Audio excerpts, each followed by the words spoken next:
Hey, hi, I'm David. And I'm Gail. And here we are at the Montefiascone train station. Once again, we left here 2 days ago. However, this time we've just arrived by quite a circuitous route from Orvieto.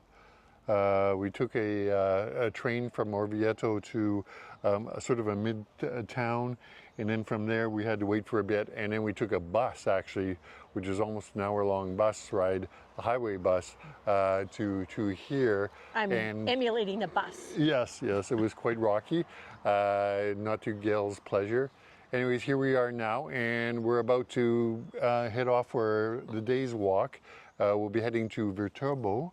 Mm-hmm. Now it's a very brief walk, thankfully, because it's taken a fair bit of time to get from It's already Orvieto. After 11 a.m. Yeah. So it's a late start for us. For sure, but it's only 15 kilometers, so it won't be very hard at all, I don't think, to accomplish this, and we'll get there in good time. And it's a lovely bright day. Lovely bright warm. Day, very warm. Yeah, so, that's so good. We're kind of happy about that. Yeah. Anyways, we're going to head off right away, and we'll check in with all the fun adventures we have along the way. We'll see. Okay. Bye-bye. Bye-bye.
So here we are at the end of another actually short day of walking. It was only about 15 kilometers, so not too much at all. It was mostly through flatlands, I would say. Yes. A few ups and downs here and there. There wasn't a lot of shade, and it was a warm day, but it wasn't much warmer. Yes. Now, one thing that I would like to suggest to any organizers of the Via Francigena who are offering the infrastructure to people, please, a bench. We saw one bench in 20 kilometers. Yeah. And it's not like you can sit on a boulder or some plinth somewhere along the way. There's nothing. Yeah. So anyway, so that's our little. That's my diatribe. Blame diatribe for the day. Blame it on me. Yeah. But we did find there was a nice little picnic area set up early on. Unfortunately, it was way too early for our purposes, and that was basically it. And anyway, so we ended up eating our lunch, which was just our sandwiches that we purchased in last night in Orvieto. We ended up eating them on basically the curb beside a fledgling new big box kind of mall development that's going up just outside of Viterbo. Viterbo itself is quite a modern city, it seems. It does have the old walled city, and we're just more or less in that walled city area.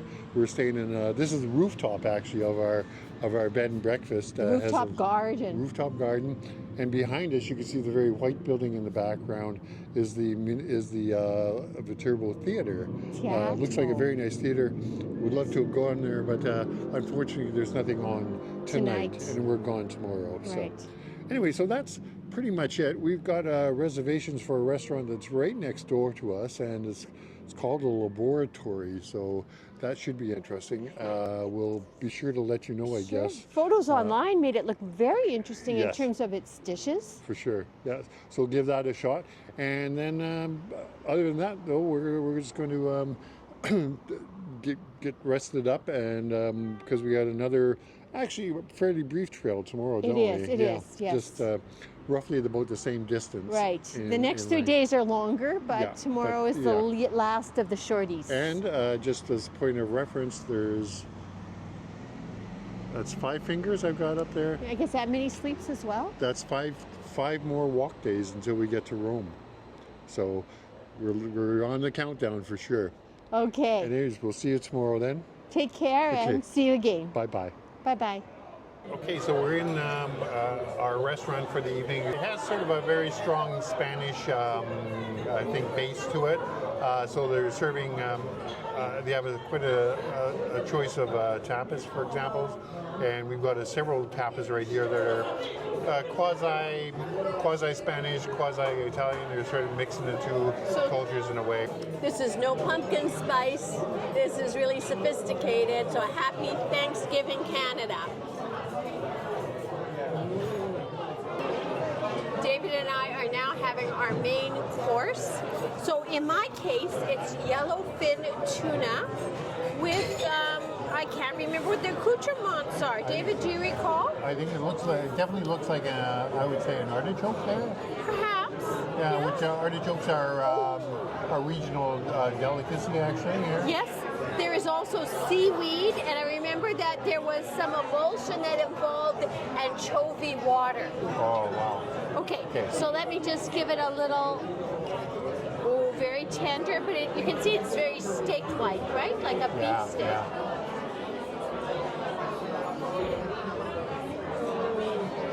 Melts in your mouth. So I'm having pure and simple duck breast. It's one of my favorite meats, and it looks like it's done really nicely. I would say it's probably a medium rare. Okay, there we go. Finally.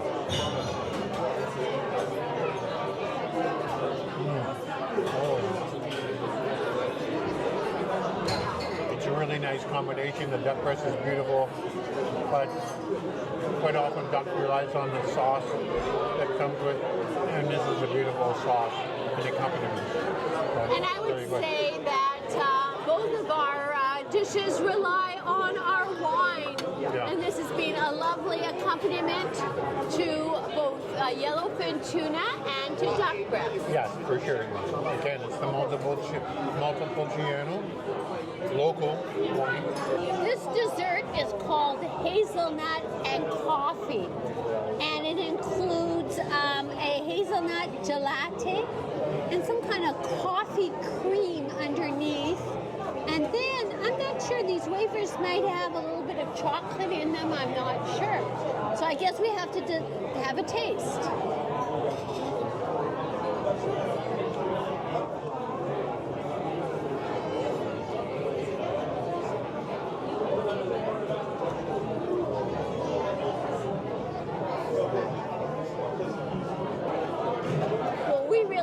Out. This restaurant next to our hotel is a very chic, urbane, classy restaurant, and the chefs do a marvelous job here.